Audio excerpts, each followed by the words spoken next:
জামায়াতকে সম্ভবত বিএনপি জোটে নেবে না, জামায়াতের আসলে আর বিএনপির প্রয়োজন নেই। যখন আওয়ামী লীগ ছিল হাড্ডাহাড্ডি লড়াই হয়, জামায়াতের প্রত্যেকটা সিটে 100-র মতো সিটে তাদের বেশ কিছু ভোট আছে, এটা কাজে লাগে। এবার আর দরকার নেই আসলে।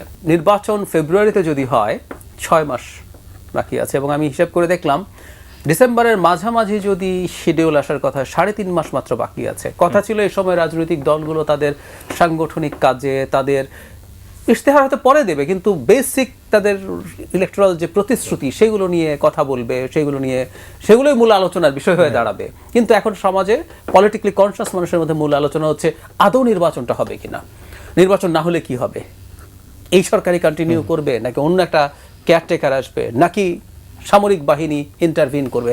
সো এগুলো খুবই ভালো লক্ষণ না। কিন্তু আমি একটা জিনিস মনে করি, সম্ভবত না, বা আমি মোটামুটি এভাবে বলতে চাই যে শেষ পর্যন্ত আসলে নির্বাচনটা হয়তো হবে। যা দেখছি আমরা, মানে খেয়াল করব 5 আগস্টের পরবর্তী সময় থেকে বিএনপি বাংলাদেশের একক বৃহত্তম রাজনৈতিক দল হিসেবে দাঁড়িয়ে গেল। আমরা ধরে নিলাম আওয়ামী লীগ নিষিদ্ধ হয়নি, ধরে নিলাম, তারপর আওয়ামী লীগ কোনোভাবে পাত্তা পেত না, তার প্রমাণ আছে। 18 সালে বিএনপি নির্বাচনে গেল, আওয়ামী লীগ ক্ষমতায় আছে, তারপরও সে দিনের বেলাও চুরি করতে পারবে এই কনফিডেন্স তার ছিল না। সে রাতের বেলায় ডাকাতি করেছে, মানে দিনে গেলেও এটা আসলে আর রক্ষা করতে পারবে না। That was the situation.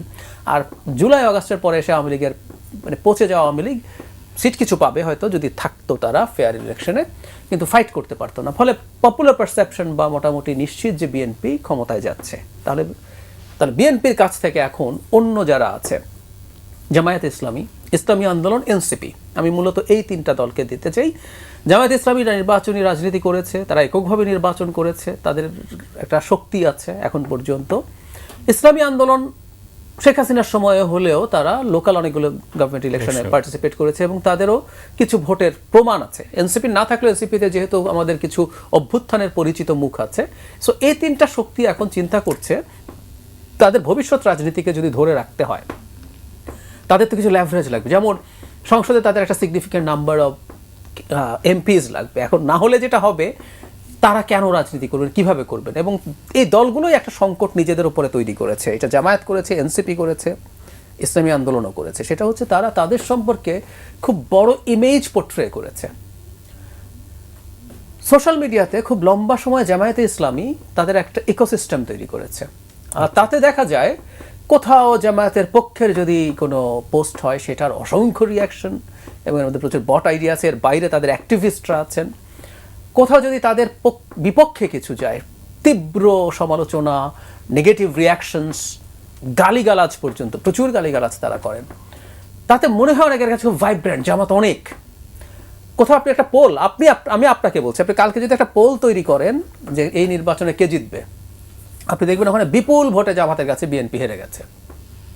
এটা নিয়ে আমার একটা এক্সপ্লেনেশন আছে, যে কোথাও কোনো পোল যদি কেউ করে সেটা জামায়াত তাদের বিভিন্ন জায়গায় শেয়ার করে দেয়, তারা এসে সমানে ভোট দিতে থাকে। তো এখন যেটা ধারণা হলো, তারা নিজেরা নিজেদের প্রতি এমন একটা ইমেজ তৈরি করলো, আমরা বিরাট শক্তি। আচ্ছা, এখন যদি নির্বাচন দাঁড়ায়, আমার বিবেচনায় তারা খুবই কম সিট পাবে, 10-15। আমি যদি আরো লিবারেল হয়ে 20 না, আপনি যদি 30 সিট নেন, মানে বাংলাদেশের সেকেন্ড হাইয়েস্ট দল যে আরেকটা বাকি দলের তুলনায় এতটা নিচুতে আছে, ফলে তার ভবিষ্যৎ রাজনীতি প্রশ্নের মুখে পড়বে। এনসিপি ভোট না করলে সে কিন্তু শুরু থেকে বিরাট একটা ইমেজ দিতে চেয়েছে। এই কারণে কি সে নির্বাচনমুখী না? আমি মনে করি, আমি আসছি, এনসিপিও দেখবেন বিরাট লঞ্চিং করেছে। এনসিপি হওয়ার আগে তাদের 2টো সংগঠন, জাতীয় নাগরিক কমিটি এবং বৈষম্য বিরোধী ছাত্র আন্দোলন, ঢাকার অত্যন্ত গুরুত্বপূর্ণ জায়গায় এক্সপেন্সিভ অফিসিয়াল স্পেসে অফিস করেছেন। কিভাবে পেয়েছেন সেই ডিবেট এখন ঢুকছি না। তারা যখন বিভিন্ন জায়গায় জনসংযোগ করতে গেছেন, সেখানেও প্রচুর লোকজন জড়ো করে দেখানোর চেষ্টা করেছেন আমরা বিরাট দল।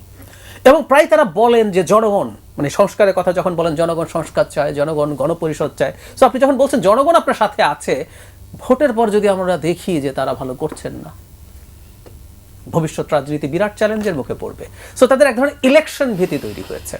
এটার কারণেই তারা জামায়াত ইসলামী, ইসলামী আন্দোলন এবং এনসিপি, এর মধ্যে 2টো দল, ইসলামী আন্দোলন এবং এনসিপি তো কাগজে কলমে বিএনপির সাথে ইভেন জোটেও চলে যাওয়া সম্ভব।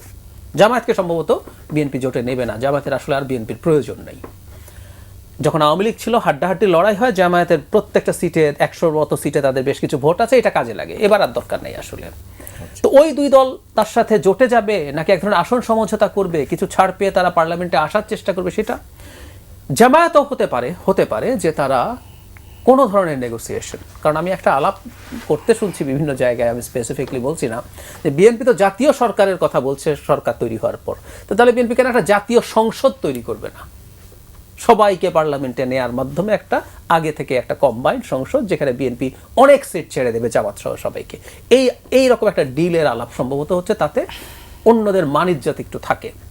এখন তারা ওই ঝুঁকিতে পড়ে গেছেন বলে এটা করছেন, এবং তাদের হাতে এখন একটা নতুন লেভারেজ তৈরি হয়েছে। আওয়ামী লীগের অ্যাবসেন্সে যদি জামায়াত, এনসিপি এবং ইসলামী আন্দোলন যদি নির্বাচন বয়কট করে, সত্যি সত্যি তারা করবে বলে মনে করি না আমি, যদি করে তাহলে তো দেখা যাচ্ছে মাঠে বিএনপি এবং তার পক্ষের শক্তিগুলো ছাড়া আর কেউ নেই। তাহলে এই নির্বাচন জাতীয় পার্টি খানিকটা আছে, এখন জাতীয় পার্টিও থাকবে কি না সেই প্রশ্ন, এবং আমি অনুমান করি জাতীয় পার্টি নিষিদ্ধের আলাপ আসবে, কারণ জাতীয় পার্টিকে যদি নিষিদ্ধ করে দেওয়া যায় কন্ট্রোল পুরো তাদের হাতে চলে যায়। আমি কিন্তু একদম পলিটিক্যাল খেলায় বলছি। আওয়ামী লীগকে নিষিদ্ধ করার পেছনে এটাই প্রধান কারণ ছিল বলে আমি মনে করি। আওয়ামী লীগ যদি আজকে মাঠে থাকতো, আওয়ামী লীগ জামাতের দ্বিগুণ তিনগুণ সিট পেত এই খারাপ অবস্থায়ও। সুতরাং জামাত নির্বাচনে না আসলে আওয়ামী লীগ যদি নির্বাচনে থাকতো, আওয়ামী লীগ নিষিদ্ধ করা উচিত কিনা ইজ এ ডিফারেন্ট ডিবেট, কিন্তু এই আওয়ামী লীগ না থাকাতে এখন তাদের হাতে শক্তি তৈরি হয়েছে, এই চাপটাই তারা দেওয়ার চেষ্টা করছেন।